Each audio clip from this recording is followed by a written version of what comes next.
19 benefits of Bitcoin that most people have never heard about.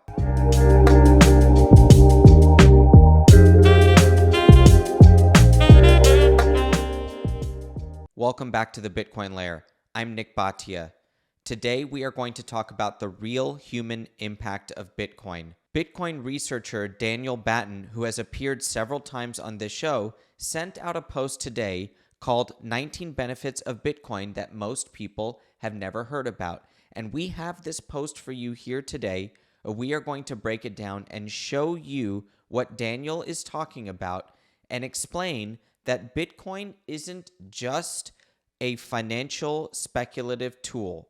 Bitcoin has human impact, and we want to show you that today. Now, Daniel notes that these are not hypothetical or isolated benefits, but existing uses that are currently impacting an exponentially growing set of people. Number one, getting aid to millions of war refugees. Now, we have seen in the recent political conflicts that people have wanted to change countries, flee their current situation, and are using Bitcoin as a tool to keep money on their person and be on the go. So we have several examples of this. One of these comes from Mackenzie Sigalos over at CNBC, fantastic Bitcoin reporter. Ukrainian refugee frees to Poland with $2,000 in Bitcoin on a USB drive. So these are examples which we can see that Bitcoin has a real impact for people that are trying to escape political persecution, escape war, and want to leave their country with money. Now, historically, what are the ways that they can transport money across borders? Number one, they can do so with precious metal.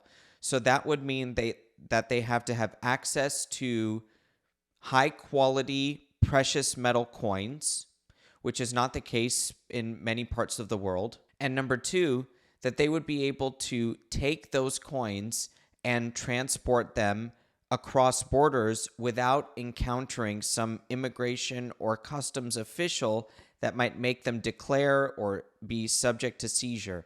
Now, when you transport gold across borders, it is going to be subject to these government regulations and especially make you subject to search at an airport, for example. Bitcoin can be transported in a variety of ways, including on any digital device. So that includes a USB drive, a computer, a smartphone, etc. Whether or not people are using Bitcoin to transport money across borders to flee war or to flee their government for any number of reasons is not our business. Bitcoin has impact because it allows people to use technology in order to move money around the world in ways that they might never have had that ability before. So one of the options is precious metal. Another way that people can move money across borders in addition to precious metal coins is cash. But the problem with cash is that cash can be bulky. In many countries, changing their currency for US dollars in order to take that money across the border can be cumbersome and expensive.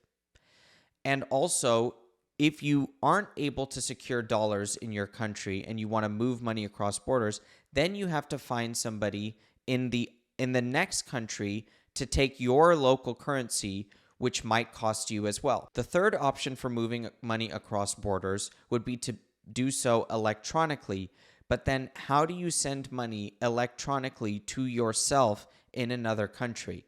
So that poses a challenge. Bitcoin represents this unprecedented ability to transport money because it's digital and it is a bearer instrument. It means that you don't have to use a third party to transfer it. You don't have to use another company as a central point to send the money to that company so that they can then send it back to you.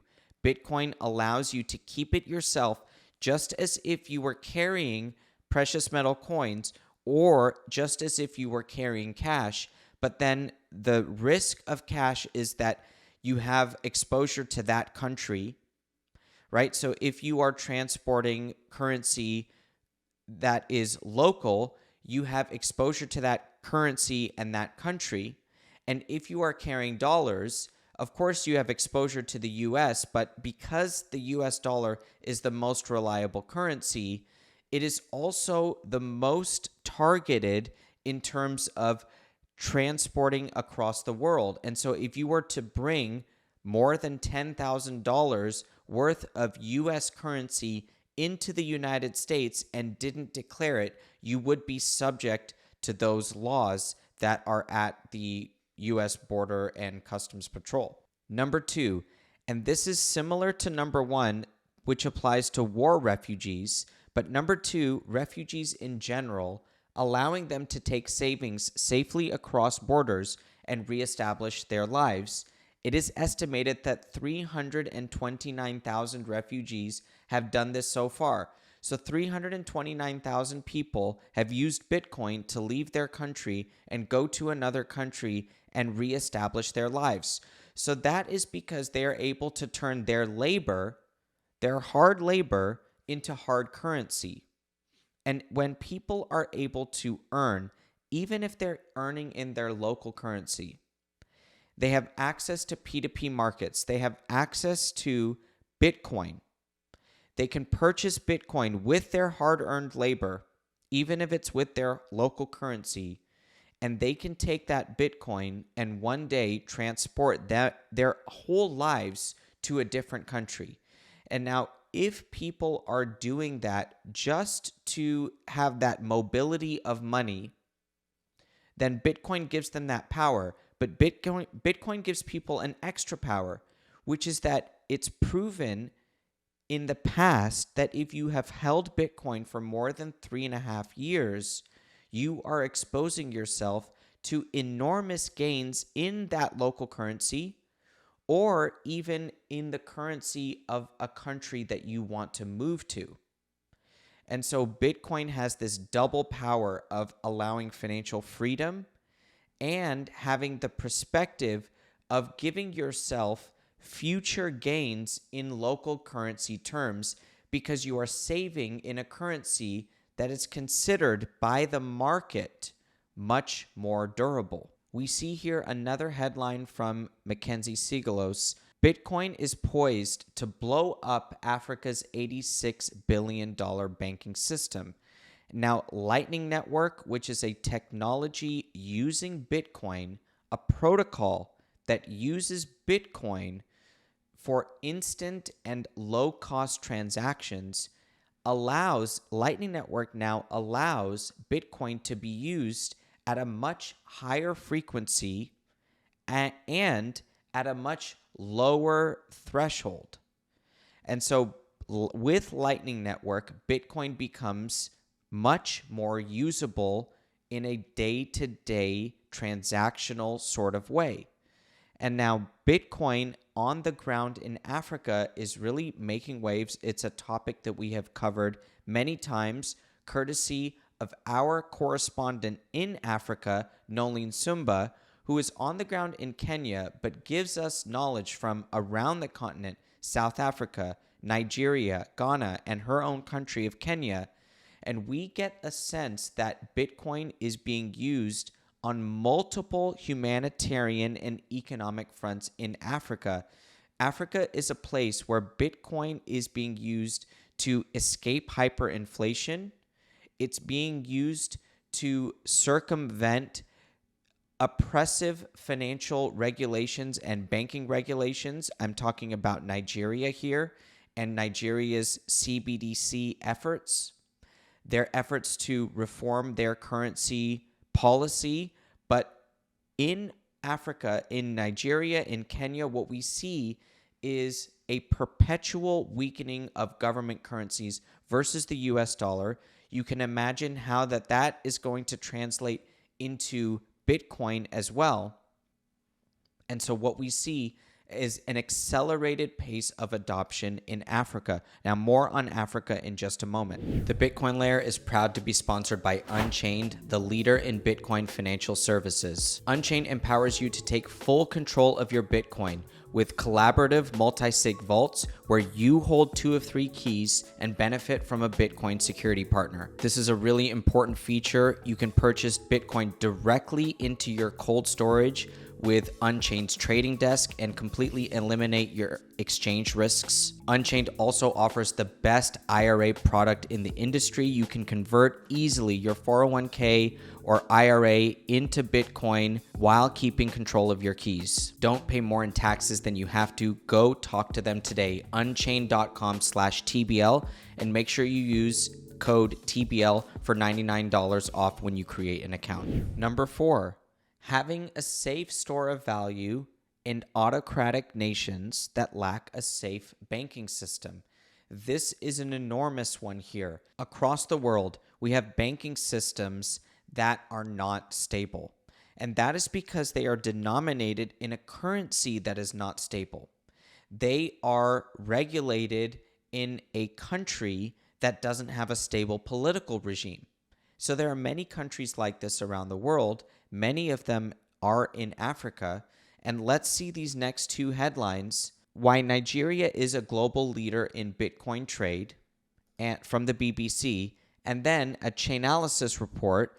Chainalysis is a company that dissects Bitcoin's blockchain data and tries to extract information. Chainalysis is famous for being contracted by federal authorities in the United States to try to track criminal activity that uses Bitcoin.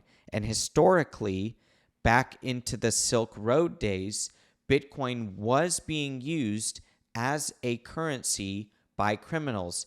Now we see a report that we will cover later in this video from the Treasury saying that criminals actually now prefer dollars and other fiat currency to Bitcoin because of this very dynamic. Now, Bitcoin adoption in sub-Saharan Africa is highest in the world. This goes to show you that banking regimes that are unstable, those regimes are motive for the people in those countries to use Bitcoin more than anything else. And that is evidenced in these statistics. Number 5, giving women financial equity in nations that practice state-level discrimination against women. This is another enormous benefit of Bitcoin, is that Bitcoin doesn't see religion, gender.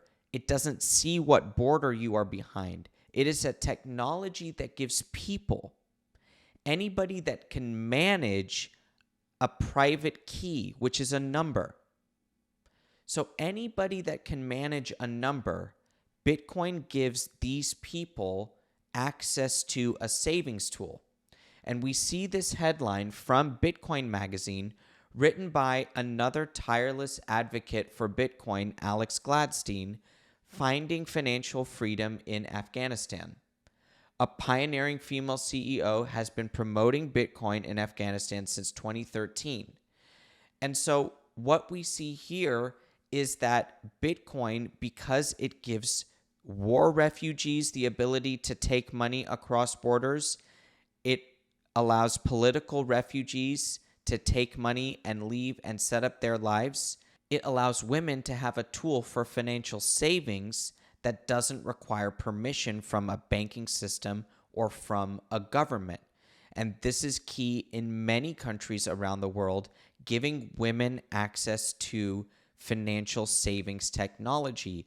Because if you can manage a number, which can be done on a smartphone, and so if people have access to smartphones, they have access to any sort of device that can allow them to hold Bitcoin private keys, they have financial freedom. We know that in South Asia, in India, one of the traditions is for women to actually wear their financial security on their person. And so historically and culturally, that is one of the reasons, I'm not saying it's the only reason, but it's one of the reasons that gold jewelry is such an important part of Indian culture, is because gold jewelry allows women to actually have financial security by wearing it. And so Bitcoin unlocks that idea into a new level. Number 6, allowing people in developing nations to receive remittance payments from family without delays and without heavy fees or loss of purchasing power in the 8 closed countries with dual exchange rates. One of them being El Salvador. And we know that remittance payments are popular to families back home in the Philippines from countries in the West. We know that remittance payments are popular in Vietnam and Thailand as well via Bitcoin. Lightning Network is being employed more and more. We have evidence of Lightning Network being used as remittance payments all over the world in countries with dual exchange rates, but also in countries across the earth. And so what we can assume is that Bitcoin, because it allows a true peer-to-peer transaction, we can assume that people are firing their money transmitters all around the world because Bitcoin drives the cost of transmitting that money down to the margin, which is very, very low.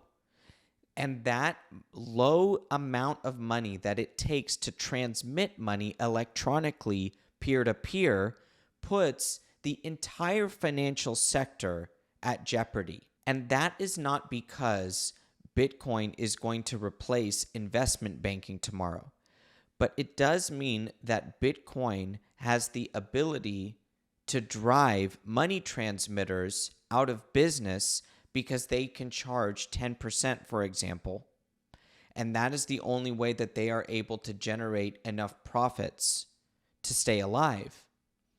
And so Bitcoin at the edge will chip away at the entire financial sphere by eating into the fees that the financial sector has been used to and has grown accustomed to. We see this headline here, Chivo Bitcoin wallet, which is the wallet native to El Salvador and the government and their introduction of all of their Bitcoin policies over the last few years with President Bukele over there.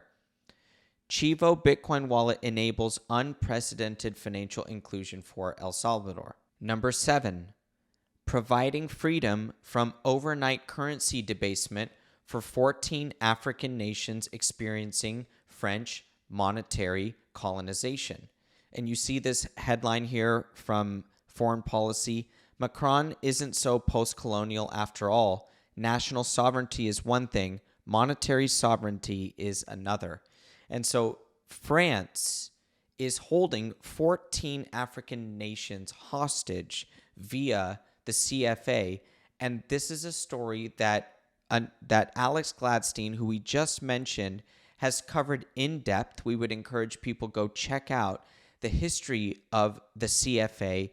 And Bitcoin gives these countries, again, an unprecedented ability to escape colonial influence from France. Number 8, verifying and improving the integrity of electoral processes. And we see this headline, Rafael Cordon, safeguarding elections with Bitcoin.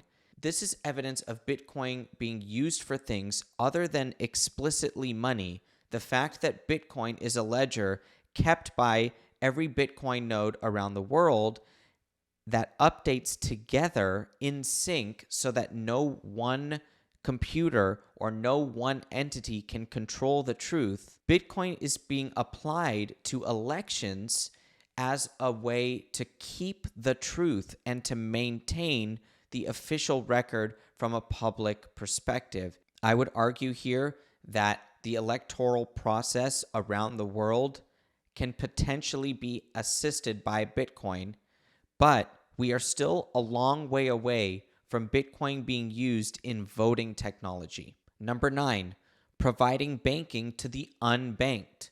Over 2 billion people in the world are unbanked. Now, this one here is basically the crux of Bitcoin itself, which is that Bitcoin is a technology and all you need is a computing device to be able to use Bitcoin. And so, who has a computing device versus who has a bank account? And the answer here is that there are a couple billion people, so a quarter of the world, that has access to a phone but doesn't have access to a bank. But because they have access to a phone, they have access to Bitcoin. And so if they have access to Bitcoin, do they need a bank? And this goes with the argument I have, which is that some children today that have already been born will never have a bank account. And that is because Bitcoin is changing the way that we interact with money. We don't need a custodian for our money. Now, credit providers and banks that lend money into existence is a different application, a special teaser for my second book here, which will include a vision of the future on how Bitcoin and a credit system can coexist. Number 10, how to dictator-proof your money. Now, this article is about using Bitcoin to prevent against the government coming after you for engaging in humanitarian efforts that might be anti-government in their expression. And so once again, Bitcoin is this tool to give people the ability to express against their own government without making themselves subject to that seizure. Because if you can earn money and then convert it into Bitcoin, leave your country, because Bitcoin allows you to transport yourself and your wealth across borders. It also allows you to engage in humanitarian efforts that might have been stopped by the government of the place that you were. The next category is energy. Number 11, providing energy abundance to multiple villages in Africa who were previously without power. Now, the Bitcoin Layer audience is familiar with this story because we've covered it with Nolene Sumba and others. Bitcoin is changing the game in Africa with energy production, stranded energy, and Bitcoin mining all combining into a win-win situation for places across the continent. So we have stories of African villages using running water through streams and rivers, harnessing that power via hydroelectric, converting that power to simultaneously mine Bitcoin, and all these villages are gaining partners, right? They're not the ones that are buying the Bitcoin miners. They're gaining partners that need energy, right? And so the energy is provided to the villages and the Bitcoin miners so that both can benefit. And in this way, Bitcoin is allowing the harnessing of energy in places never previously imagined. This headline here, the African village mining Bitcoin, cryptocurrency can be a liberating force. Now, we find this story about mining Bitcoin in villages using stranded electricity that can be generated from hydroelectric power right off of just running water through these villages. We find this as one of the most fascinating and incredible applications of Bitcoin that we've ever seen. And it is here my personal opinion that Bitcoin is changing lives in this way, in a way that's not understood broadly. And that's why I wanted to make this video. That's why we constantly have Daniel Batten on the program, and we encourage you guys to go check out his work to really push the message that Bitcoin is more than just something for traders and something for people that like to bet on directionality. Bitcoin really is a technology that empowers people, and I know that 40 to 50% of you guys are in the United States. That means half of you are not. And so when we think about the financial privilege, again, this is the third nod to Alex Gladstein. The title of his book was Check Your Financial Privilege. The financial privilege that we have in the United States and in some Western countries that allows us access to a banking system and credit providers, we take for granted a lot of the ability to just move money around quickly. But in many countries, people don't have that ability. And so Bitcoin represents something different to people in the US than it does to people in Africa, for example. People in the US that invest in Bitcoin might be doing so because of how charged up they are about policies from the government and the central bank working together to destroy the value of the dollar over the long term. I'm in that camp. People in Africa are using Bitcoin to escape hyperinflation, to escape political persecution. And I'm not in that camp. But we have to recognize that there are both people, and there are more than just two types of Bitcoin users. The US person that is doing so as a political expression, or the person in Nigeria that is doing so to escape the eventuality of the e-naira. There are people in El Salvador that are using Bitcoin to remit.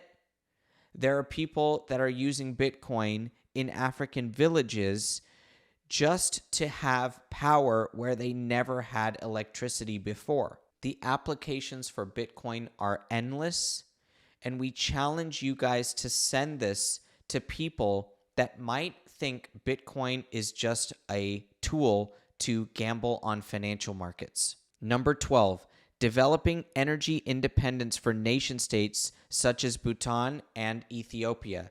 And this is another one we see now. Countries are starting to get into the Bitcoin mining game in order to change the way that they harness power from their own environment. So Bhutan built a Bitcoin mine on the site of its failed education city. And we see this now happening in different countries around the world. Ethiopia is the next one. And as Daniel says, this is about energy independence, right? So Bitcoin mining is just a step on the path to energy independence.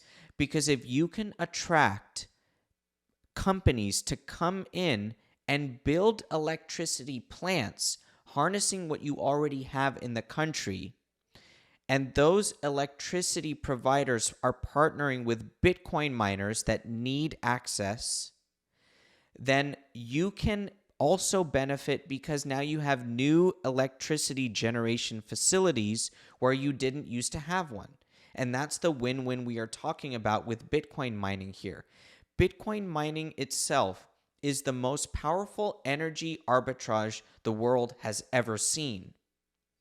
And this is a topic, again, that we continue to dive into with Daniel Batten and others, thinking that we can make electricity appear as if from nowhere and use that electricity for two things, for mining Bitcoin and for powering economic activity for the local people. The next portion of this list is dedicated to the environmental benefits of Bitcoin. Number 13, reducing emissions from landfills. Companies launch pilot using landfill methane emissions to power on-site data processing. So we have now environmental benefits to Bitcoin, such as reducing the amount of methane that is released into the atmosphere. And how is this possible? We have landfills all over the world, many of them open pit landfills. Now, what is this doing? It's doing two things at the same time. Number one, it's taking methane that is harmful for the environment, harmful to locals, can make people sick, taking that methane out of the environment. That is one. And number two, it's converting it and burning it into electricity.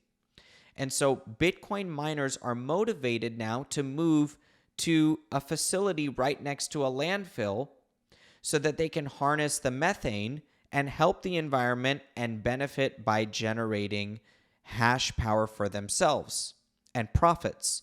So profits and environmental benefit happening at the same time. This is another story that we believe is incredibly powerful, in addition to helping villages across the world have access to electricity for the first time. Now we have villages that are next to methane-emitting landfills, open pit landfills, that can now be assisted by Bitcoin mining. Number 14, accelerating the renewable transition by making renewable generation more profitable. So when Bitcoin miners are attached to renewable projects, it has the potential to make the energy production more profitable than otherwise. Number 15, developing a monetary system with significantly lower emissions and emissions intensity than the banking system. Now, this is something that's very underappreciated. The banking industry is one of the largest consumers of energy in the entire world. All of those employees, branches, offices, computers, all of that requires a ton of energy to power. Now, who is to say that a financial system based off of Bitcoin and not banks would be more or less energy intensive? And that is the point here of number 15, a comparison of Bitcoin's environmental impact with that of gold and banking. And we can imagine that with all the energy consumption of banking, all the energy consumption and environmental degradation that goes into mining gold, that Bitcoin is potentially a much cleaner technology for us as a human race to engage in money than if we were to use banking and gold. Number 16, becoming the world's most sustainably powered major industry. And we see in this headline here that Bitcoin mining's green mile, 55% sustainable energy usage. This is the industry with the highest percentage of sustainable energy use on the entire planet. And this is our point about Bitcoin mining being an energy arbitrage. Bitcoin miners are able to achieve the lowest cost and cleanest energy on the planet. There's no other sector in the world that is able to achieve such a high percentage of sustainable energy usage. And why is that? Because Bitcoin miners can go anywhere. Number 17, rescuing a national park in Africa. Now, in this story from Adam Popescu, we've actually interviewed him about this very story, Guerrillas, Militias, and Bitcoin, why Congo's most famous national park is betting big on crypto. Now, Bitcoin mining is a tool that this one national park started to use in order to secure its village against poaching. And so it might not be the most obvious connection here, but if these rural places in Africa are able to mine Bitcoin, they are able to generate revenue for themselves to fight back against poachers or other militia activity. The next section and the last two here are benefits to liberal democracies. So number 18, having an international borderless currency that governments cannot surveil or freeze with fixed monetary supply that prevents irresponsible government funding of forever wars, passing debt burdens to future generations, and the inflationary money printing that widens wealth gaps. This, number 18, is what we have expressed is the main frustration from the West with the financial system giving them the path toward Bitcoin. It's people being fed up with forever wars. It's people being fed up with a debt burden that they will have to pay back in taxes and future generations will have to pay back in taxes. People are fed up with this, and that is why they are looking to Bitcoin to protect themselves. Number 19, providing a financial system that is harder to use for money laundering than the fiat system. And we see that the Treasury Department released a report that said criminals do indeed use DeFi tools, but most criminal activity still opts for fiat. And so we can see that Bitcoin isn't just a technology for criminals. Actually, paper currency is much more anonymous and better for criminals that want to avoid peering eyes from the law. And so these are the 19 benefits of Bitcoin that most people have never heard about. A special thank you to Daniel Batten. Go follow him and make sure to check out his work on Bitcoin and the environment, Bitcoin and international adoption due to ESG narratives, and we'll catch you guys next time.